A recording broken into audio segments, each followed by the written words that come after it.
तो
शायद कभी न थकने वाले सूर्य के सहस्र नाम सुनते सुनते आप थक जाएंगे।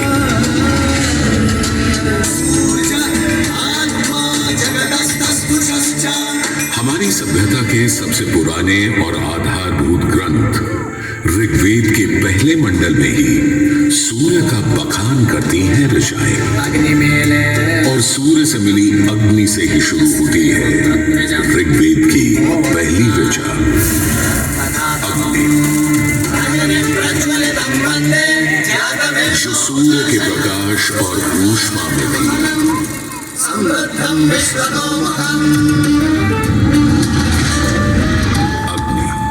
जो दावानल और ज्वालामुखी में प्रलयंकारी विध्वंसक के रूप में विद्यमान थी। अग्नि जो चौखट पर पहरेदार तथा चूल्हे में एक मित्र के रूप में भी मौजूद थे।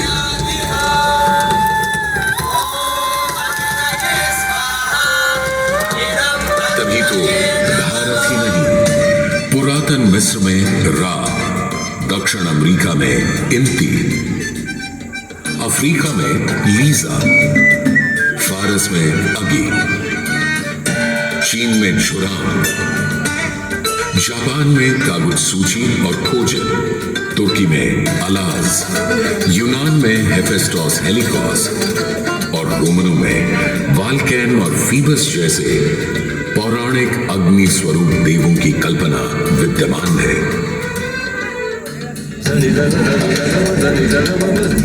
भारत में मान्यता है सूर्य ऋषि कश्यप और अदिति का पुत्र है। कहते हैं जब सूर्य की शादी विश्वकर्मा की पुत्री संजना से हुई तो संजना उसकी चमक से इतनी परेशान हो गई कि पिता विश्वकर्मा को छाया का निर्माण करना पड़ा, और तभी से चल रहा है सूरज की रोशनी के साथ धूप छांव का खेल। उन्होंने सूर्य के कुछ टुकड़े काटकर उसी से गढ़ दिए थे भगवान विष्णु का चक्र, शिव का त्रिशूल, कुबेर की गदा और कार्तिकेय का भाला। किंतु इतना होने के बाद भी सूर्य बिना रुके अपने 7 श्वेत अश्वों के रथ पर आरूढ़ आकाश की परिक्रमा करता ही रहता है, करता ही रहता है। असल में हमारे मानव बनते और 2 पैरों पर खड़े होते ही हम समझ गए थे सूर्य का प्रचंड प्रताप और प्रकाश, उसकी जीवनदायिनी शक्ति। हर पल बदलते संसार में, हर रात घटते बढ़ते चांद वाले आकाश में केवल एक सूर्य ही है जो हर रोज सही समय पर उदय होकर हमारी दुनिया को जगमग, जागृत और जीवित कर देता है, और हमें एक अवश्यंभावी स्थायित्व का आभास देता है।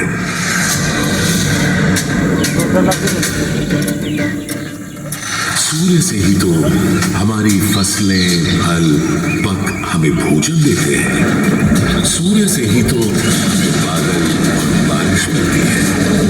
और सर्दियों में सूर्य जरा रूठा तो जीना दुर्भर हो जाता है।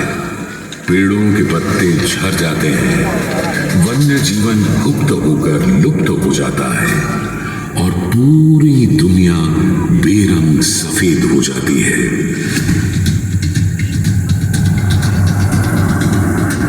सूर्य ही तो सारे संसार को ऊष्मा, ऊर्जा और ओज से ओतप्रोत करता है।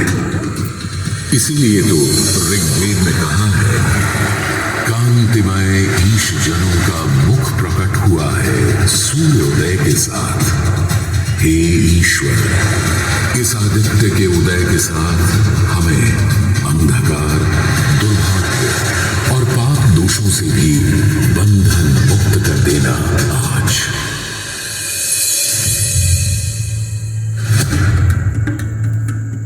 और अगर ग्रहण के समय सूर्य कुछ क्षणों को लुप्त हो जाए तो सारे संसार में हाहाकार मच जाता है।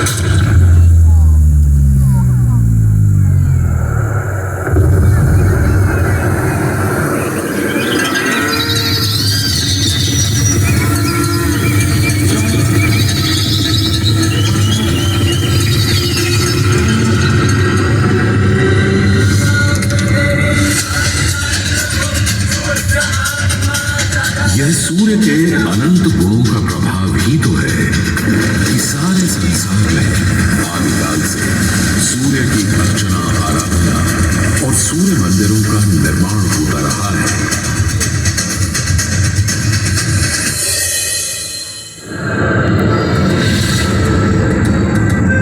दक्षिण अमेरिका के इंका काल के सूर्य उपासना स्तूप, मिस्र के रामसेस मंदिर परिसर में स्थित सूर्य मंदिर, रोम और यूनान, चीन और जापान, मेसोपोटामिया और ईरान के सूर्य मंदिर और भी दुनिया भर में न जाने कितनी सभ्यताओं ने अपनी अपनी तरह की सूर्य उपासना और मंदिर परिसर देखे हैं।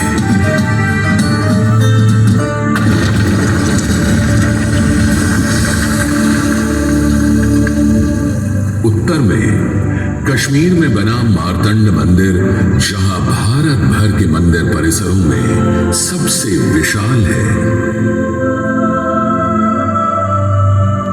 पूर्व में ओडिशा का कोणार्क मंदिर सबसे वैभवशाली। पूर्वोत्तर में असम और मणिपुर के सुंदर सूर्य मंदिर देखते बनते हैं। तो दक्षिण में तमिलनाडु, केरल, कर्नाटक आदि के सूर्य मंडप अपनी अलग छटा रखते हैं। उधर उत्तराखंड, उत्तर प्रदेश, बिहार, मध्य प्रदेश, हरियाणा और हिमाचल में भी सूर्य मंदिरों की हार माला सी बनी है।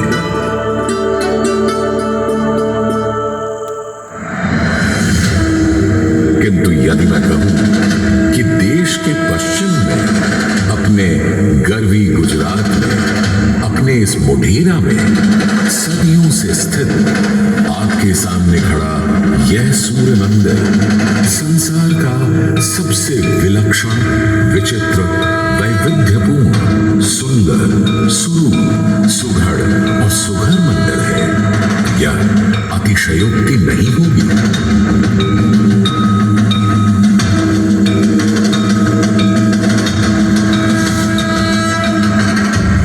11वीं सदी में चालुक्य घराने के सूर्यवंशी सोलंकी सम्राट भीमदेव प्रथम ने तो यहां एक चमत्कार ही कर दिखाया।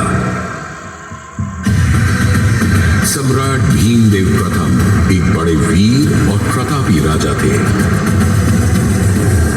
एक तरफ उन्होंने सोमनाथ का मंदिर तोड़ने वाले महमूद गजनवी से टक्कर ली और उसके तोड़े सोमनाथ को दोबारा से खड़ा किया। तो वहीं पूरे गुजरात में तमाम नए किले, मंदिर, तालाब और वाव बनवाए। उनके अद्भुत शिल्प प्रेम के आज तक साक्षी हैं सिद्धपुर का रुद्र महालय, पाटन का सहस्त्रलिंग तालाब, आबू और देलवाड़ा के मंदिर। वहीं उनकी प्रिय पत्नी रानी उदयमती ने बनवाई थी रानी की वाव।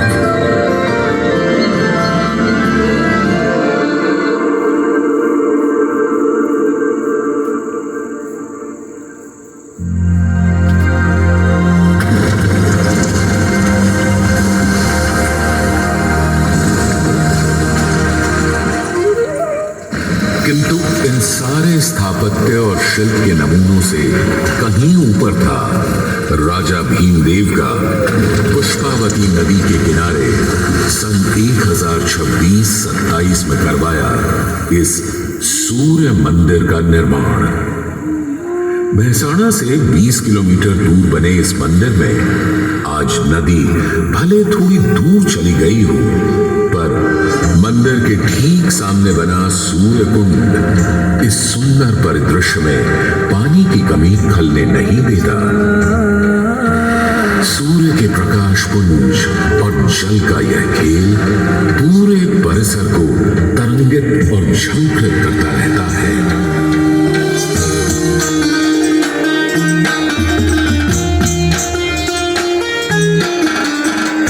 मंदिर के ठीक सामने बने विशाल कुंड में 108 छोटे बड़े मंदिर और उनमें रखी विविध देवी देवताओं की मूर्तियां इस मंदिर को एक अलग खास चरित्र दे देती हैं। इसका एक और नाम है रामकुंड, और क्यों ना हो, जबकि यहाँ विस्तृत धर्मारण्य वन क्षेत्र में ही श्री राम ने मोढेरक का निर्माण करवाया था।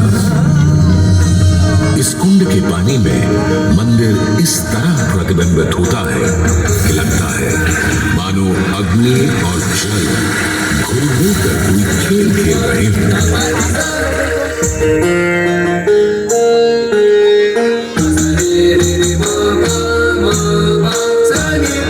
तालाब की तरफ से सीढ़ियां चढ़ते ही एक सुंदर तोरण आपका स्वागत करता है।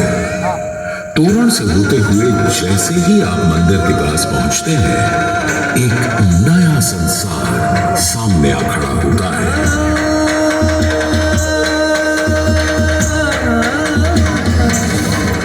मंदिर के सभा मंडप के सोपान पर बने 12 खंभे साल के 12 मास दिखाते हैं, तो 12 आदित्य और 12 गौरी भी यहाँ पत्थर पर उकेरी गई है।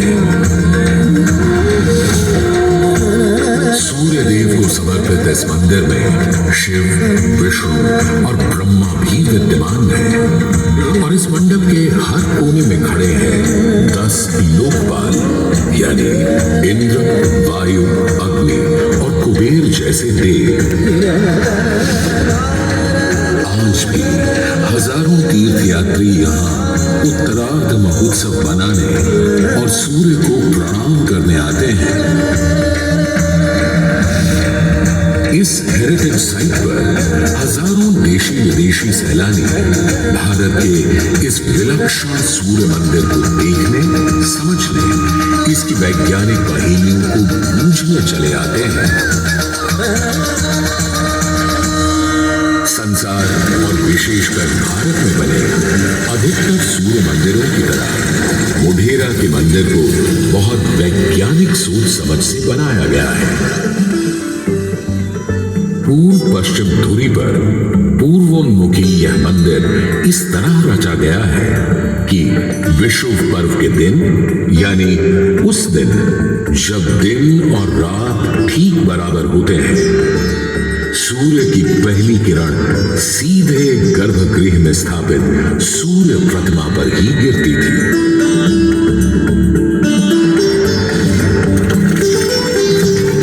आज हमने सूर्य की कृपा को एक अलग तरह से भी बटोरना, सहेजना और संभालना शुरू कर सोलर पावर या सौर ऊर्जा के रूप में। आज जब हमें अपनी धरती और पर्यावरण को खनन और प्रदूषण से बचाना है, तो ऐसे में भी सूर्य देवता ही तो हमारे सबसे बड़े मित्र बनकर सामने प्रकट हुए हैं। यहाँ बैठकर जो शो आप देख रहे हैं, वो भी दिन में इकट्ठी की गई सौर ऊर्जा से ही चल रहा है। और क्यों ना हो, जब हमारा भारत प्रधानमंत्री आदरणीय नरेंद्र मोदी जी के प्रोत्साहन और नीतियों से दुनिया का चौथा सबसे बड़ा सौर ऊर्जा बनाने वाला राष्ट्र बन गया है।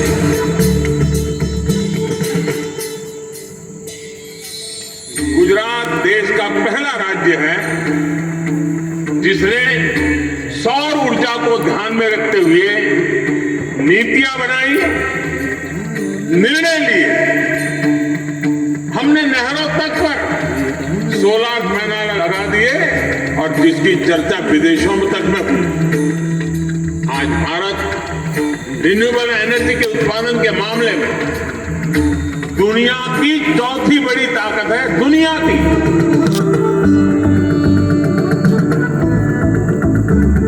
आज भले ही इस मंदिर से सूर्य की मूर्ति हट गई हो, पर सूर्य ने अपनी कृपा दृष्टि कभी हमारे संसार से नहीं हटाई।